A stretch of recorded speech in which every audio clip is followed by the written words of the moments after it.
Je m'appelle Lorraine Whitmore et j'ai enterré mon mari de 45 ans mardi dernier.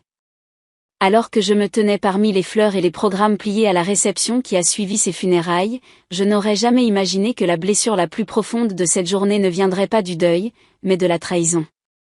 Ce n'est pas l'adieu qui m'a brisé, ce sont les mots que j'ai entendus lorsque je pensais être seule.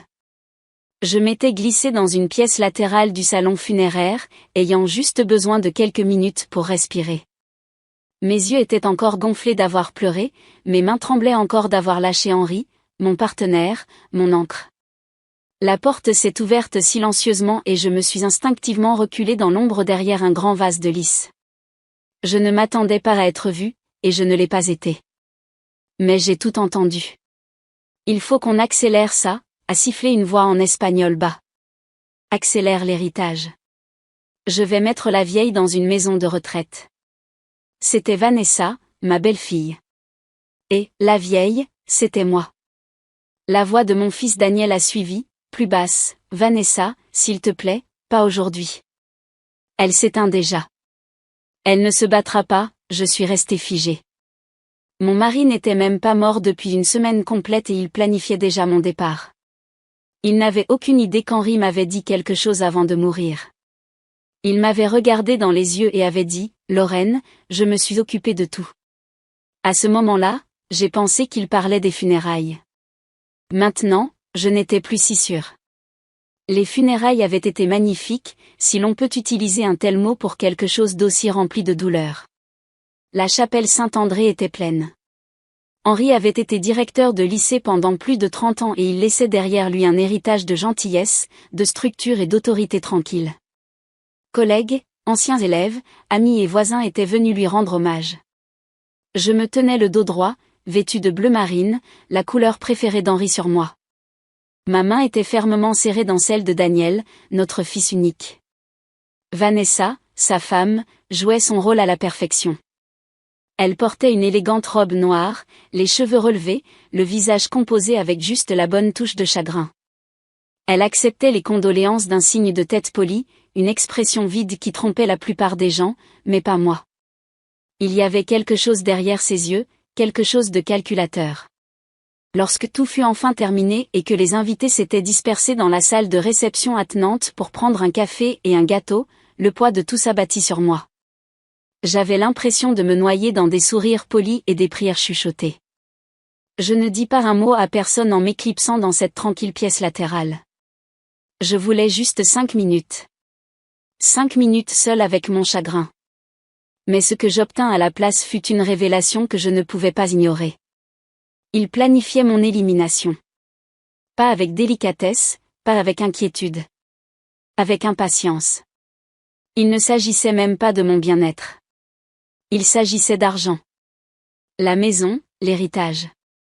Il ne me voyait pas comme quelqu'un en deuil de la perte d'un partenaire de toute une vie, mais comme un obstacle, un inconvénient, une femme qui gênait. Et pourtant, je me souvenais des paroles d'Henri, je me suis occupée de tout. Il l'avait dit si doucement, en me serrant la main. J'avais pensé qu'il parlait des papiers, mais maintenant je me demandais, le savait-il? Avait-il vu cela venir? Cette nuit-là, la maison semblait différente. C'était la même maison coloniale de 2 étages où Henri et moi avions vécu pendant près de 3 décennies. Nous avions élevé Daniel ici, peint les murs nous-mêmes, planté le magnolia dans le jardin de devant. Nous avions organisé des dîners de Thanksgiving, des barbecues de quartier et des anniversaires tranquilles, juste nous deux et une bouteille de vin. Maintenant, elle résonnait. Chaque coin murmurait l'absence. J'errais de pièce en pièce, toujours vêtue de mes habits de deuil. Je passais mes doigts sur le dossier du fauteuil préféré d'Henri. Son cardigan pendait toujours près de la porte. Ses lunettes de lecture étaient sur la table de nuit. Son mot croisé à moitié terminé gisait intact sur la table basse, un stylo soigneusement équilibré sur le dernier mot qu'il n'avait jamais pu remplir. Je ne bougeais rien. Je ne pouvais pas. Je me retrouvais dans notre chambre, assise au bord du lit. Le silence était lourd, mais mon esprit était bruyant. Les mots de Vanessa tournaient en boucle dans ma tête, accélère l'héritage. Elle pensait déjà à vendre la maison, parlait déjà de m'expédier comme un vieux meuble. Pas même une semaine complète ne s'était écoulée. Et puis il y avait Henri. Sa voix, ses yeux quand il m'avait dit de ne pas m'inquiéter. Il savait quelque chose. J'en étais sûre maintenant. Nous avions parlé de finances vers la fin. Dans un de ces moments les plus lucides, Henri m'avait pris la main et m'avait dit, « Lorraine, écoute-moi. Je me suis occupé de tout. Tu seras en sécurité. Fais-moi confiance. » À l'époque, j'avais hoché la tête, trop accablé par le chagrin pour remettre en question ce qu'il voulait dire. Mais maintenant, avec mon fils et sa femme tournant autour comme des vautours, cela ressemblait moins à du réconfort qu'à un avertissement. Un bouclier silencieux qu'il avait laissé derrière lui, un que je n'avais pas encore vu mais que je devais trouver. Le lendemain matin, la sonnette retentit juste après 10 heures. Je n'attendais personne. Quand j'ouvris la porte, Vanessa était là. Impeccable, comme toujours, tenant un plat à gratin avec un sourire trop éclatant. « Bonjour, Lorraine, dit-elle doucement. Je t'ai apporté un peu de tourte au poulet. Je sais combien il est difficile de cuisiner pour une seule personne. » Je forçai un sourire poli. « C'est très attentionné de ta part. Entre. » Elle passa devant moi et entra dans la cuisine comme si c'était la sienne. Je la regardai poser le plat et commencer immédiatement à ouvrir les placards. « Laisse-moi t'aider à organiser un peu, » dit-elle en regardant dans le placard à épices. « Cette cuisine est tellement... » Elle fit une pause, cherchant un mot qui ne serait pas offensant. « Encombré. » Ce placard était le cadeau d'Henri pour notre 30e anniversaire. Il l'avait construit lui-même, chaque étagère soigneusement mesurée pour s'adapter à côté de la cuisinière. Je me souvenais encore de sa fierté quand il m'avait vu ranger mes herbes. Je me suis très bien débrouillée avec cette cuisine pendant 30 ans, dis-je, plus sèchement que je ne le voulais. Vanessa cligna des yeux, surprise un instant, avant de retrouver son expression polie. Bien sûr que oui. J'ai juste pensé que maintenant que tu es seule, les choses pourraient être plus difficiles. Maintenant que je suis seule. Maintenant que je suis faible. C'était le message enveloppé dans une fausse gentillesse. Elle sortit une brochure brillante de son sac à main. Daniel et moi avons parlé. Il y a une charmante communauté pour personnes âgées à seulement 20 minutes.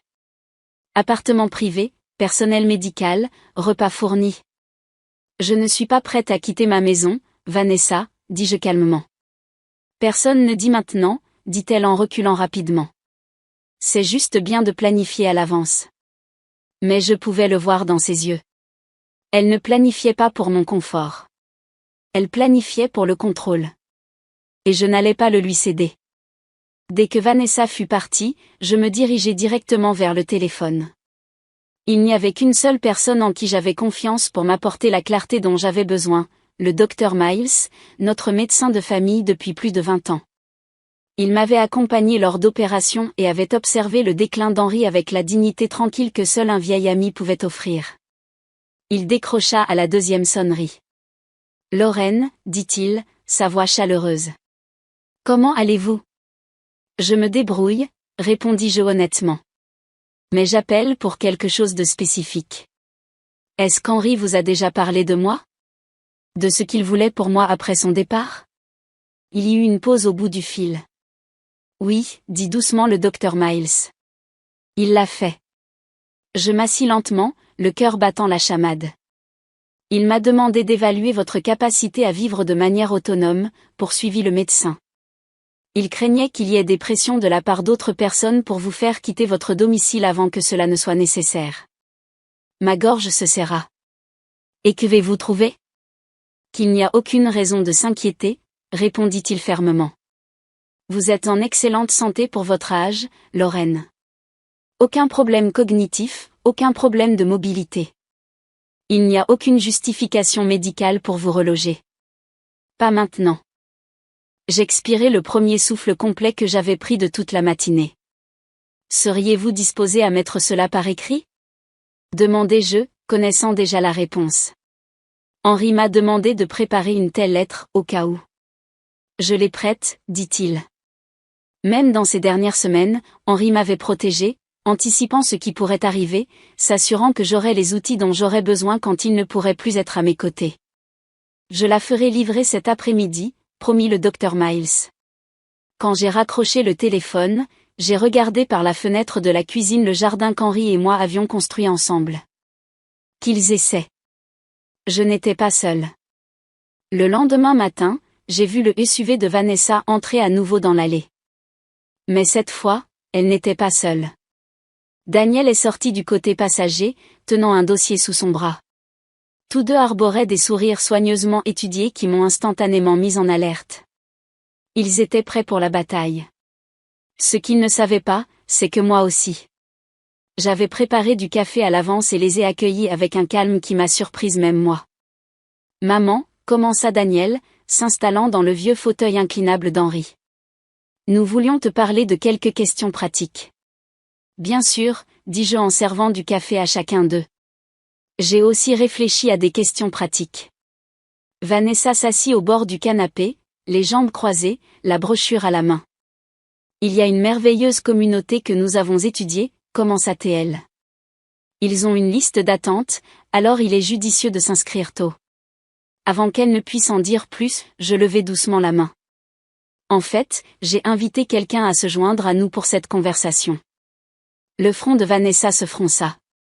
Qui ? Comme par un signal, la sonnette retentit. J'ouvris pour révéler Sandra Blake, l'ancienne infirmière à domicile d'Henri. Dans la cinquantaine, l'œil vif et aimable, elle s'était occupée d'Henri dans ces derniers mois. Elle était aussi la seule autre personne à avoir vu le peu d'aide que Vanessa avait offert pendant cette période. Sandra est ici pour offrir un avis professionnel, dis-je alors que nous nous rasseyions tous. Elle connaît ma santé mieux que quiconque, à part le docteur Miles. Vanessa se tortilla sur son siège. Daniel, Vanessa, commençai-je. J'apprécie votre inquiétude, mais j'ai parlé au docteur Miles, qui m'a fourni une confirmation écrite que je suis médicalement apte à vivre de manière autonome. Je tendis la lettre à Daniel. Ses yeux s'écarquillèrent en la lisant. Vanessa ne dit rien, mais sa mâchoire se serra. Pour la première fois, elle réalisa que je n'allais pas partir en silence. Au moment même où la pièce tombait dans un silence tendu, la porte d'entrée s'ouvrit à nouveau. Grand-mère, appela une voix. C'était Lily, ma petite fille, la fille de Daniel et Vanessa. Sac à dos sur une épaule, sa longue tresse brune drapée sur son sweat à capuche. Elle entra dans le salon et s'arrêta, ses yeux allant de l'un à l'autre. Oh, est-ce que je dérange quelque chose ? Pas du tout, ma chérie, dis-je, la voix ferme. Nous avons juste une conversation de famille. Lily entra avec précaution, sentant l'ambiance. Quel genre de conversation ? Daniel jeta un coup d'œil à Vanessa, qui évita son regard. Nous discutons de la situation de vie de grand-mère, dit-il. Le front de Lily se plissa. Qu'est-ce qui se passe avec ça ? Ta mère pense que je serais mieux dans une résidence pour personnes âgées, dis-je doucement. Quoi ? Cria-t-elle presque. C'est ridicule, grand-mère. Tu m'as littéralement appris à faire des lasagnes maison le week-end dernier. La voix de Vanessa se tendit. Lily, les décisions des adultes sont plus complexes que tu ne le réalises. Je ne suis pas une enfant, maman, rétorqua Lily. Et grand-mère n'est pas une vieille femme sans défense. Mon cœur se gonfla. Lily venait plus souvent depuis le décès d'Henri. Parfois nous parlions, parfois nous restions assises en silence, mais elle se présentait toujours avec respect, curiosité et attention. Sandra, sentant la tension, dit « Lily, veux-tu m'aider à apporter des biscuits de la cuisine ?» Alors qu'elle quittait la pièce, Daniel se pencha en avant. « Maman, je veux juste ce qu'il y a de mieux pour toi. » Je sais, dis-je en lui prenant la main. Mais ce qu'il y a de mieux pour moi, c'est de rester ici, dans ma maison, avec les soutiens déjà en place. Henri et moi en avons discuté avant son décès. Nous étions clairs. Il hocha lentement la tête, pris entre deux mondes. Je regardai vers la cuisine, où Lily riait avec Sandra, et je réalisai que je ne me battais plus seule. Les bureaux de Halpern et Associates n'avaient pas changé depuis des années. La même moquette bordeaux, les mêmes tableaux de paysages, la même réceptionniste à la voix douce et aux cheveux parsemés d'argent. Mais cette fois, je n'étais pas là avec Henri, me tenant la main. J'étais la seule, avec Vanessa qui vérifiait sa montre toutes les minutes et Daniel qui feuilletait nerveusement un magazine qu'il ne lisait manifestement pas, Combien de temps cela va-t-il prendre, marmonna Vanessa à voix basse. Elle, chuchota Daniel en me regardant. La porte s'ouvrit. Madame Whitmore, Daniel, Vanessa. Monsieur Alpern est prêt pour vous. Nous suivîmes l'avocat dans son bureau et prîmes place autour d'une grande table de conférence. Monsieur Alpern, digne dans son costume gris, me fit un signe de tête chaleureux et familier. Tout d'abord, permettez-moi de vous dire combien je suis désolé pour votre perte, Lorraine. Henri n'était pas seulement un client, mais un ami. Merci, dis-je doucement. Il ouvrit le dossier devant lui. Le testament d'Henri est assez simple. Lorraine, en tant qu'épouse survivante, vous héritez de la maison au 71 Willow Grove Lane et de tout son contenu. Les comptes bancaires conjoints, bien sûr, sont déjà à votre nom. Il y a aussi une police d'assurance vie vous désignant comme unique bénéficiaire. Vanessa se tortilla sur son siège. Il y a aussi un compte de retraite, poursuivit Monsieur Alpern, évalué à environ 450 000 $. Lorraine reste la bénéficiaire principale. Daniel acquiesça, sans surprise. Puis Monsieur Alpern fit une pause, tournant la page. Cependant, il y a une clause qu'Henri a ajoutée 3 mois avant son décès, concernant spécifiquement la maison. Je me redressai sur mon siège. Dans le cas où Lorraine serait sous pression, contrainte ou expulsée de son domicile contre sa volonté et sans recommandations écrites de 2 professionnels de la santé indépendants indiquant qu'elle n'est plus capable de vivre seule, la maison ne sera pas transférée à Daniel. Au lieu de cela, elle sera vendue et le produit de la vente sera reversé à la Fondation pour la recherche sur la maladie d'Alzheimer en l'honneur de la mère d'Henri. La pièce tomba dans un silence stupéfait. Je pouvais sentir le choc de Vanessa irradier à travers la table. Elle serra fermement son accoudoir. C'est absurde, murmura-t-elle. Monsieur Alpern ne sia pas, c'étaient les vœux d'Henri, et nous avons enregistré la signature. Il était sain d'esprit. Henri l'avait vu venir. Et il s'était assuré que j'étais protégée. Monsieur Alpern chercha dans le dossier et en sortit 2 enveloppes scellées. Une dernière chose, dit-il, la voix plus douce maintenant. Henri a laissé des lettres personnelles. Une pour vous, Lorraine, et une pour Daniel. Il me tendit la mienne. Mon nom était écrit de l'écriture familière et en boucle d'Henri. Je la serrai doucement, retenant mon souffle. Et pour moi, demanda Vanessa, la voix tendue. Monsieur Alpern secoua la tête. Je crains qu'il n'y ait pas de lettre adressée à vous. Ses lèvres se pincèrent en une ligne mince et amère. Je glissai l'enveloppe dans mon sac sans l'ouvrir. Je voulais la lire seule. Dehors, alors que nous sortions sur le parking, Vanessa se tourna brusquement vers Daniel. Il m'a ciblée. Cette clause, il l'a fait pour me contrarier. Daniel ne répondit pas. Il avait l'air perdu, en conflit. Je n'attendis pas plus longtemps. Je rentre chez moi. Lily vient plus tard pour m'aider à trier les affaires d'Henri. Je peux te conduire, offrit Daniel automatiquement. C'est bon, dis-je en lui adressant un sourire crispé. J'ai conduit moi-même. Je peux encore. Je le disais comme un simple fait, mais Vanessa tressaillit comme si c'était une pique. De retour à la maison, je me fis une tasse de thé à la camomille et m'assis sur notre lit, entouré de l'odeur de l'après-rasage d'Henri et du léger craquement des vieilles lames de parquet. Puis j'ouvris l'enveloppe. Ma chère Lorraine, si tu lis ceci, je suis partie et ils ont déjà commencé à tourner autour. Je sais comment Vanessa parle quand elle pense que personne n'écoute. J'ai fait tout ce que j'ai pu pour te protéger. Nous pouvons plier, mais nous ne romprons pas. Tu es plus forte que tu ne le penses. Tout mon amour, maintenant et toujours, Henri. Je pressai la lettre contre ma poitrine, les larmes coulant librement. Mais ce n'étaient plus des larmes de peur. C'étaient des larmes de force. 2 jours plus tard, la tempête éclata enfin. Vanessa se présenta sans prévenir, le ton sec et les yeux vifs. Lorraine, nous devons parler du testament. Je pensais que nous avions convenu de laisser du temps, dis-je calmement, debout au comptoir de la cuisine. Eh bien, je ne peux pas rester les bras croisés pendant que l'avenir de ma famille est saboté par une clause. Je me tournai pour lui faire face. Ce n'était pas du sabotage. C'était de la protection. Contre quoi, lança-t-elle. Contre moi? Contre ta propre famille? Je restai silencieuse. Le silence parlait plus fort. Elle se mit à arpenter la pièce. Sais-tu combien vaut cette maison en ce moment? Daniel et moi essayons de planifier les études de Lily, notre retraite, et moi, j'essaie de vivre en paix, l'interrompis-je, dans la maison que j'ai partagée avec mon mari pendant plus de 30 ans. Vanessa cessa d'arpenter la pièce.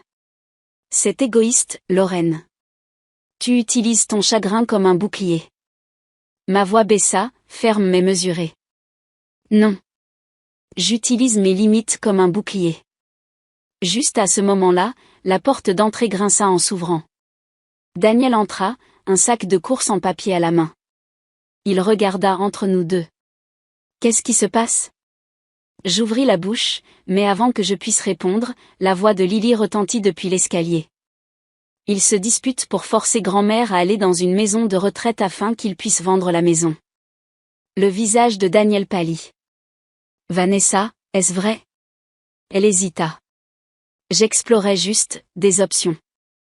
Dans mon dos? Il posa les courses. Le poids du moment s'abattait. J'intervins doucement. Nous avons besoin d'honnêteté, pas de chuchotement. Plus de conversations de couloir. Plus d'appels téléphoniques à des agences immobilières quand vous pensez que je n'écoute pas. Lily descendit et se tint à mes côtés. Je reste ici avec grand-mère, dit-elle. Et si vous continuez à insister, vous allez perdre plus qu'une maison. Pour une fois, Vanessa n'eut rien à dire. Le pouvoir avait changé de camp. Et nous le savions tous. Les semaines qui suivirent furent différentes, plus légères. Les modifications apportées à la maison furent achevées sans perturber le cœur de la demeure, des mains courantes dans le couloir, un pendentif d'alerte médicale que je ne rechignais même pas à porter, et une buanderie déplacée au rez-de-chaussée. C'était toujours ma maison, juste un peu mieux préparée pour les années à venir. Lily s'installa officiellement dans la chambre d'amis le lendemain de sa remise de diplôme du lycée. Elle apporta des rires, de la musique forte et des manuels scolaires qui s'étalaient sur la table de la salle à manger. Les soirs tranquilles, nous nous asseyions sur le porche arrière qu'Henri avait construit, observant les lucioles clignoter au-dessus du jardin qu'il avait planté. Daniel commença à venir plus souvent, sans Vanessa. Il aidait à tailler les haies, réparait les poignées de porte desserrées et restait assis avec moi longtemps après le coucher du soleil. Un soir, il exprima enfin ce qui se lisait sur son visage depuis des semaines. La lettre de papa, ça m'a fait réfléchir, dit-il doucement. Sur qui j'ai été. Sur la facilité avec laquelle j'ai laissé quelqu'un d'autre parler à ta place.